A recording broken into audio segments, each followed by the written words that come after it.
Can Jose Quintana get the New York Mets back into the NLCS and even things up? We'll talk about it on today's show.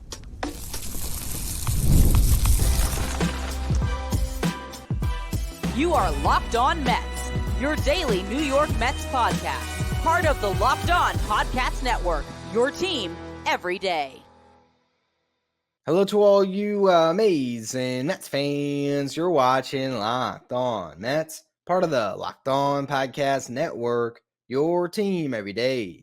I'm your host, Ryan Finkelstein. If you want to find any of my work, follow me on X at Finkelstein Ryan. You can also find some of my writing at justbaseball.com, where I work as the managing editor. You can start the season with a big return on FanDuel. Place your first $5 bet, and you'll get started with $200 in bonus bets guaranteed. Visit FanDuel.com to get started. All right, game 4, it's here. The New York Mets have to win this game, and they have to do exactly what they did in game 2, which is flush a really bad game 1 loss where they got blown out. And you know what? They got right back out there, and they got the job done. Wasn't a good game 3. Okay, you wanted to see the Mets build off the momentum of game 2, greet their home fans with a huge victory. Did not happen. I did a live stream after the game if you want your Game 3 breakdown, but I think a lot of us probably just want to flush it. Again, you can go back and find that. Let's talk about this Game 4, and it all comes down to Jose Quintana versus Yoshinobu Yamamoto. It's sort of a fun matchup when you consider the amount of dialogue that we had on Yamamoto in the offseason. Now you're seeing him. Now you're seeing him in a huge game, and you got a guy in Quintana that you wouldn't expect to feel this good about. But, man, he's been the best pitcher in baseball since the beginning of September, and sounds crazy if you're a Dodgers fan that was tuning into the show today. You're like, man, what's this guy? What's this guy smoking? Jose Quintana? Really? Listen, man. Quintana was unbelievable in the month of September, closed out the season so strong to lead into this playoffs where he's been great, to go through what he did in September. 25 innings pitched, 2 earned runs, 0.72 ERA, and it extended a little bit before that. We had a couple of good starts to close out August. So it really was 6 starts at the end of the season where he led Major League Baseball in ERA, comes into October, takes the ball in game 3 against the Brewers, a do-or-die game. You had to win or you were eliminated, and Quintana gave the Mets 6 scoreless, 4 hits allowed, 1 walk, 5 strikeouts, put up 0 after 0 after 0, put the Mets in a position where they were able to win the game off of 1 big swing by Pete Alonso in the 9th. And then he got the ball with the chance for the Mets to clinch at home against the Phillies. Game 4 of the NLCS. 5 strong innings, 2 hits, 1 run allowed, but it was unearned. Hit a batter, walked 2, struck out 6. He's been nails. And now it's up to Quintana to go up against a really tough Dodgers team and get the job done, in a team that's very good at not chasing out of the zone. And what has been such a huge strength for Jose Quintana over this stretch is getting guys to chase. So is he going to be able to get this really disciplined Dodgers lineup to stretch the zone and put him in favorable counts? He's got to attack. He's got to have a good game plan. But you know what? He is a veteran who has been there before. You look at his career numbers in the playoffs, 2.43 ERA. So it extends even beyond this season. Granted, those numbers got a lot better because he has 7 appearances in the playoffs, 6 starts, and 2 amazing ones this year. But even before that, he's been a really good performer, and he's a bulldog on the mound. I'm excited to see what he does. Now, if you want to look at the career numbers against some of these hitters, you might get a little bit nervous. Mookie Betts has certainly had a good amount of success against Quintana. 286 hitter, 333 on base, 464 slug, 798 OPS. Now, for Mookie Betts, those are actually below his career norms, but still he has not had trouble seeing anything from Quintana. Freddie Freeman, 5 for 16, OPS over 1,000, 450 on base. Left on left doesn't matter for Freddie. He's never faced Shohei Ohtani. Weirdly enough, Kevin Kiermaier, 7 for 16. No chance he's starting in this game. It'll probably be Andy Pages. We saw him get the start against Sean Manaea. Pages, 2 for 3 against Quintana, I guess, probably at the end of May. Only time he could have seen him. That was the one time that he faced the Dodgers this year. 6 innings pitched, 3 earned runs, so it was a quality start. The Mets probably need a little bit more out of him in this outing. A couple of the guys to talk about, Kike Hernandez, 4 for 16, 794 OPS. Max Muncy, 2 for 9 with 4 walks. Gavin Lux, 2 for 7. So we'll see how the Dodgers match up against him in this outing. But this is going to be the tone setter for the Mets, right? They need some zeros early. And luckily, behind him, they'll have arrested Ryan Stanek, Phil Maton, Edwin Diaz, all those guys 2 days rest. So I think the roadmap for the New York Mets in this game is trying to get Jose Quintana through at least 5, hopefully scoreless, which is asking a lot to say, hey, dude, go through your first 3 playoff starts against a really good Brewers lineup, an even better Phillies lineup, and probably an even better Dodgers lineup, and just keep putting up zeros. But it's the playoffs. This is what you need. If he can keep the Dodgers at bay and hand the ball to the Mets bullpen with a lead, whether that's in the 6th inning, the 7th inning would be even better. If he could get through 6 scoreless, that would be massive. But you also know that playoff games, you could go to that bullpen a little bit early. It could be a quicker hook. The most important thing is each inning just putting up that zero. Walker Buehler has a great start against the Mets, and it was only 4 innings. But you know what? He got into a couple jams and got out of those jams. Luis Severino got into a couple jams and had a really bad 1 inning where he just didn't make a couple plays that ultimately came back to haunt him. Just his fielding, even more than his pitching. Honestly, the Dodgers really didn't hit the ball that hard against Severino. So it can kind of come at you quick in the playoffs. But they have a guy that's going to have a pretty slow heartbeat. They have a home crowd that's going to be really into it. So hopefully the Mets can win the starting pitching battle. But it's not going to be easy because while Yoshinobu Yamamoto has had a rough season, he is coming off a really good playoff start against the Padres. And we know that he has the stuff to lock in and really blank any lineup, even the New York Mets. So how will they combat Yoshinobu Yamamoto? Who's going to be in the starting lineup? What are they going up against here? We'll talk about all that in the next segment. First, though, quick word from our sponsors. This episode is brought to you by FanDuel. Hey, NFL fans, you can start the season with a big return on FanDuel, America's #1 sportsbook. So you get the hunch in the middle of the game. You can check out the latest stats, your live play-by-play, and so much more on the same page where you place your bets. You'll get started with $200 in bonus bets guaranteed when you place your first $5 bet. That's at FanDuel.com. Again, $200 in bonus bets guaranteed when you place your first $5 bet, win or lose. So you throw $5 on the Mets on the money line.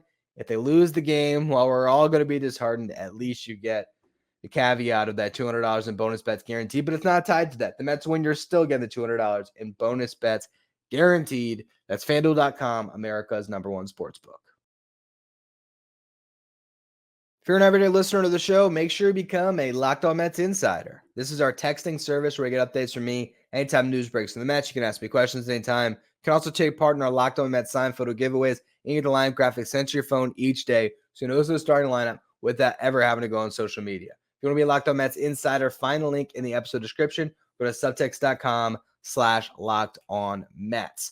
I'm actually looking this up right now because for those of you who are Locked On Mets insiders, those of you who have been with this show since before this season and were following all of our off-season content going into this year, you remember the name Yoshinobu Yamamoto because I did 25, 35, 40 podcasts on him this offseason.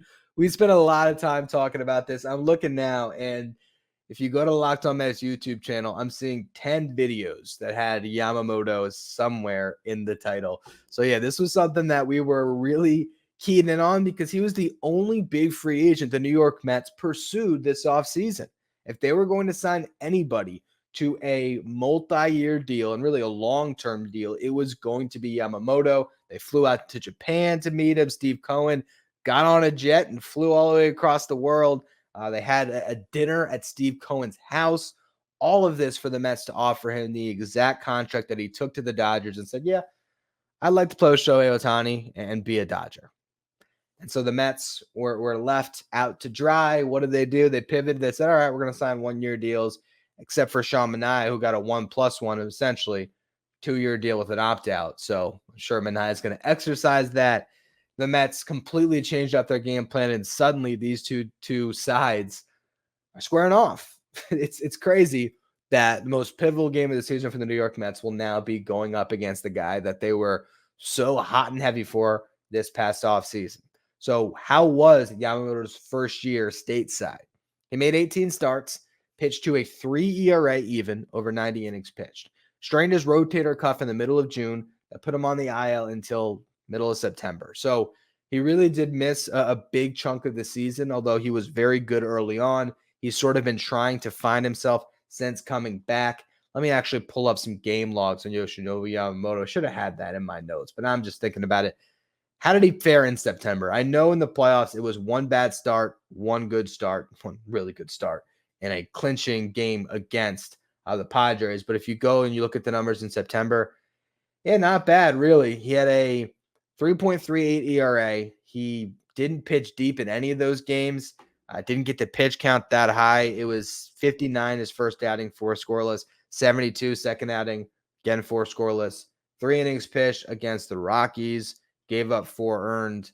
Then again against the Rockies, this one at altitude at Coors Field, 5 innings, 2 earned runs. That was his last start of the season. Through 71 pitches. Now in the postseason, seeing him make 2 starts, obviously both against the Dodgers. First one gave up 5 earned runs, 3 innings pitched, 60 pitches. Then game 5, everything on the line, allowed just 2 hits, walked 1, struck out 2, 5 scoreless, 63 pitches. So that's the interesting note here. Since coming off of the injured list, he has not gotten up to 80 pitches. And I feel like the Dodgers are going to once again lean into that. I don't think he's going to be out there for 7, even if he's great, because if he was going to be sure, I mean, I guess the one counter to that would be the fact that they have a 2-1 lead in this series, but they have Jack Flaherty that I think they do trust to pitch deep into a game 5 with an off day before game 6 when they would turn it back to a potential bullpen game. So I think Yoshinobu Yamamoto, it's almost more likely for him to pitch deep into this game if it goes poorly early and then he settles. Then they're going to try to get some length out of him if they're trailing. But if he's great and the Dodgers, let's say, score 2 off of Quintana through 5, all of a sudden they might say, you know what, even potentially in the bottom of the 5th, they might say, let's just go to the bullpen, because they obviously trust their bullpen to really close out these games. And that was the big talking point coming into this series, the difference between the Dodgers and the Mets. How the Mets were built on their starting pitching, the Dodgers on their bullpen. So far in this series, we've seen that the Dodgers going to a bullpen game 2, and then with Buehler cruising, and yes, the pitch count got a little bit high, but he certainly would have had some in the tank, you would think, to get a 5th inning. They went right to the pen. I think the same thing's going to happen here. We'll see if the Mets can get on him early. Now, the question is, who's going to start? And I spent a lot of time on the live stream after the game tonight talking about being deferential to the starters, wherever you want to call it, being deferential to Francisco Alvarez, putting him in the lineup despite how bad he's looked.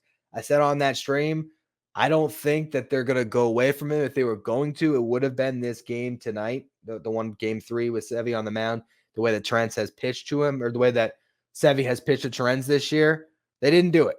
So he's going to be in there. Carlos Mendoza confirmed that to the media. He also said that he expects the righties to play. So that means most likely no Jesse Winker, definitely no Jeff McNeil. Now, why is that the case? He said there's some reverse splits with Yoshinobu Yamamoto, and you see this with guys that have a really good splitter. Sometimes it can be more reverse splits. That is what it's been this year. Lefties against Yoshinobu Yamamoto this year have hit 193. Righties have hit 263. On base percentage difference, 258 versus lefties, 291 versus righties. Slug, huge difference. Lefties, 267. Righties, 453. 23 extra base hits against righties, 7 extra base hits allowed against lefties, and pretty similar splits, actually, for the amount of times he's faced each side. So the Mets are going to roll with probably the same lineup that got shut out today, which is what they did game 1 and game 2. So maybe that is part of the Mets strategy. Maybe you came up to JD Martinez and you said, you have the starts game 3 and game 4. And so that maybe allows him to get into a little bit of a rhythm. He did draw a couple of walks. I know the at-bats haven't been great, but he's going to probably be back in there. Hopefully he gets the job done. Like I said, Alvarez will be in there behind the dish. It's been awful at bats. Hopefully he can shorten up or maybe that ridiculously aggressive swing that he's taken, maybe he connects with one and puts one in the seats. That is the one thing about Francisco Alvarez. When you talk about that decision, right? Do you go to Torrens? Torrens hit under the Mendoza line in August and September. He did not fare well with the bat. He has not played in a couple weeks. Do I really think that Torrens would go out there and set the world on fire? Not necessarily. Especially when he really thrived against lefties this year more than he did against right-handed pitching. So the only reason why I liked it for game 3 was because I thought it would be a better catcher for Severino. And I was curious to get a look at it. Since they didn't do that, I get sticking with Alvarez. He has a better chance to leave the yard. And they obviously trust his leadership behind the dish. Beyond that, outfield's going to be the same, right? It's going to be Nemo. It's going to be Taylor. It's going to be Marte.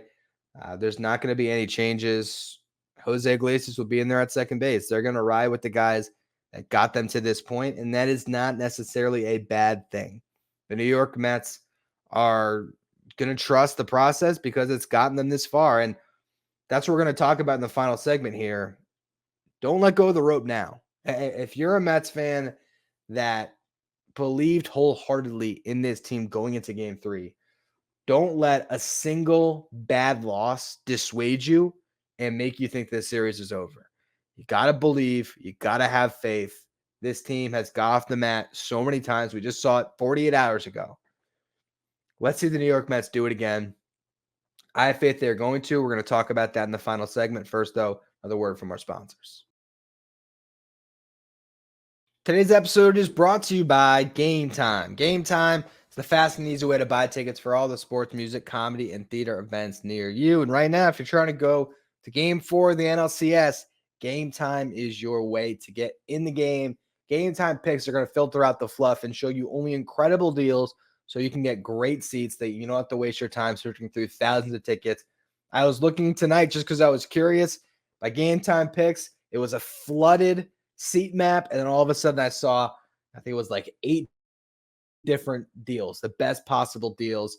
Saw seats down the first base line, I think were $299.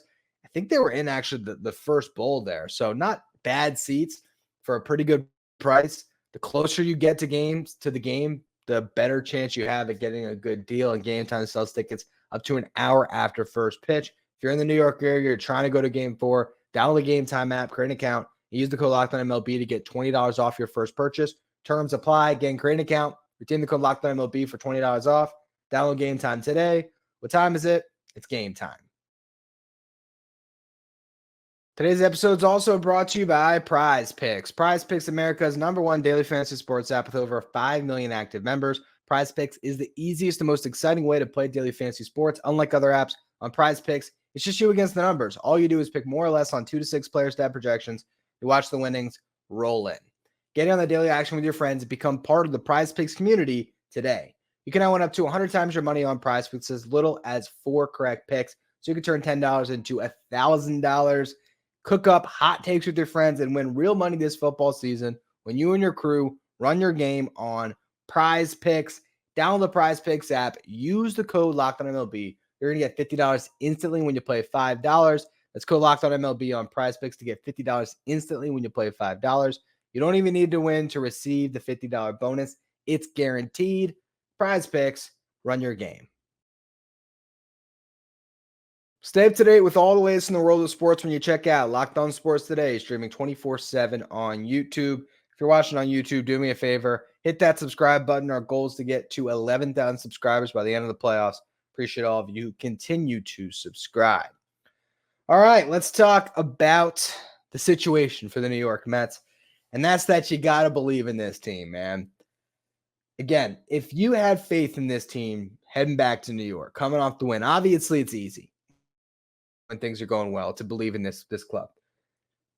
If it's felt like a team of destiny before, don't doubt the road, because this road has taken the Mets into more dire situations than the one they're facing right now. Just to make it to the playoffs, it felt more dire. When the days were running out and there was a doubleheader looming and you had to find a way and the Braves were standing in your path. The Braves were the giant you had to slay. Yes, the Dodgers are the better team. But when it comes to the history of this franchise, the Braves were the team that was the toughest to beat, to get over that hump. They did. The Brewers, a tough team, a team that owned you all season, got through that. The Phillies, best team in the National League East this year, got through that. Yeah, the Dodgers are obviously the best team the Mets have faced across this journey. But you know what? This has been the New York Mets year. They've been the best team in baseball since that players-only meeting. And I'm not going to doubt them until they're out of it. Even if they lost game 4, and that would be a disaster because it's Jack Flaherty against, I don't know, in game 5, although my guess at this stage is it'll be David Peterson getting the start. Carlos Mendoza did say that Kodai Senga will pitch in game 5. He'll be available for game 5, but he did not say he'll start game 5. So to me, that would probably more be an indication of, all right, he's going to be there, he's going to be available, but you still might not use him. It sort of just depends on how it goes. I feel like it's going to be David Peterson taking on Jack Flaherty, and you know what? I trust David Peterson because he's been great all year. At the Mets lost game 4, while I would be very disheartened, I still believe this team could win game 5, and then Sean Manaea's on the mound in game 6 against the Dodgers bullpen. You win that. You're in game 7, and coming back from 3-1 is very tough to do, but it's not impossible. So I got faith that this team can figure it out. I really do. They got to win one in New York. And if they win this one and they even it up, well, now you have a chance to go into game 5 and potentially turn the series into your favor. And then you got Sean Manaea pitching with the chance to clinch. So this team deserves the faith of the fan base right now. You know, there's going to be a lot of people rocking at the ballpark, but I did mention on yesterday's show, Mets fans would be a lot more self-assured going into a game 4. The Mets took game 3. And you know there's going to be a lot of angst and anxiety in that ballpark for game 4. Everyone's going to go with a smile on their face. Everyone's going to be fired up. But they're going to be on pins and needles until the Mets get a lead. So that's where it's so vital for Jose Quintana to put up that first 0, get back in the dugout, and see Lindor do what he has all year, set the table for his club, and see these guys come through. I'm not going to doubt Mark Vientos. I'm not going to doubt, of course, Lindor, Pete Alonso, Starling Marte, Brandon Nimmo, even JD Martinez. This has been one of the best seasons this franchise has ever had. If you talk about a 5-month span here, this has just been remarkable to see this team always respond every time they get knocked down. They just find their way to flush it and move forward. And that's what I expect them to do. I fully anticipate that they are going to find a way to get a victory in game 4. And I wouldn't be surprised if they did it in resounding fashion, similar to how they did in game 2, where Yoshinobu Yamamoto is pitching in a very cold environment that he's never been in before, in front of a hostile fan base that's going to be just waiting for something to happen.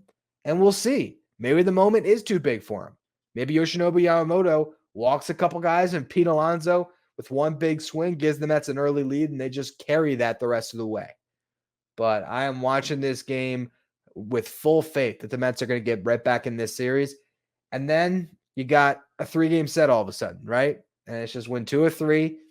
And you never know what happens. Maybe David Peterson is great as a starting pitcher of game 5. Maybe the Mets get to Jack Flaherty this time, and maybe all of a sudden the Mets win 3 in a row and they're in the World Series. Relish this opportunity as a fan. They don't come often for the New York Mets to be in the NLCS hosting a playoff game. And so do your best to enjoy it. Obviously, the game will dictate how much we all do, but I'm excited about it, right? This is a moment that none of us could have pictured 2 months ago, maybe even 2 weeks ago. I was just happy they made it into the playoffs. And yeah, I believe that they could make some noise. But did I really think that they could get to this point? I'd say yes, I did. I mean, I did believe once they got to that Phillies series that they were going to get the job done there. I really thought they were the better team in that scenario. This one, it's tough. The Dodgers are really good. But going into this series, I felt like the Mets were going to go to the World Series. I really did. And even right here today with the Mets having a deficit, I still believe that this is a team of destiny that's going to get there. I really do. And I think that when they get there, if they get there, I'll believe they're going to win it because that's what being a fan is. And you can say, oh, well, it's the Dodgers. The Dodgers are showing they're the better team. I look at the games the Mets have lost, and while they have turned into blowouts, there's been early parts of those games. A couple things go differently that the Mets maybe win game 1 or win game 3. If Luis Severino and Francisco Alvarez don't make the blunders they do in that one bad inning, maybe Sevy gets through 5 scoreless. Maybe with the game knotted up, instead of pitching with a lead, maybe Walker Buehler falters or the bullpen falters. You never know how each individual moment's going to impact the larger game. So I don't read too much into the fact that the Mets lost through some blowouts. They lost. It is what it is. Go out, win game 4. It's a brand new series again. Jose Quintana's on the mound. He has been an unbelievable big game pitcher for the Mets lately. Hopefully he delivers. The Mets have a rested bullpen behind them. They can go right to that manic. Maybe we should call it that, right? The manic, the Maton Stanek, the Manic Diaz trio. And they hold on. Anything can happen in those final 3 games. I appreciate all of you who continue to tune in throughout this entire journey for the New York Mets. If you are listening on the audio side, make sure you follow, you rate, you review the show wherever you get your podcasts. If you're watching on YouTube, hit that subscribe button. Also hit that notification bell so you're notified if I go live, which I'm planning to after game 4. So you want to check that out. If you want to follow us on social media, you can do so at Locked On Mets. You can follow me at Finkelstein Ryan on Twitter. If you want to be a Locked On Mets insider, find a link in the episode description. Go to subtext.com/Locked On Mets. Thank you for making Locked On Mets your first listener, your first watch every day. And for your second watch, head over to YouTube and check out the first ever 24/7 streaming channel that covers everything in the world of sports. Talking about Locked On Sports Today with our local hosts from each team, league-wide hosts from each league, and Locked On Sports Today streaming 24/7 on YouTube.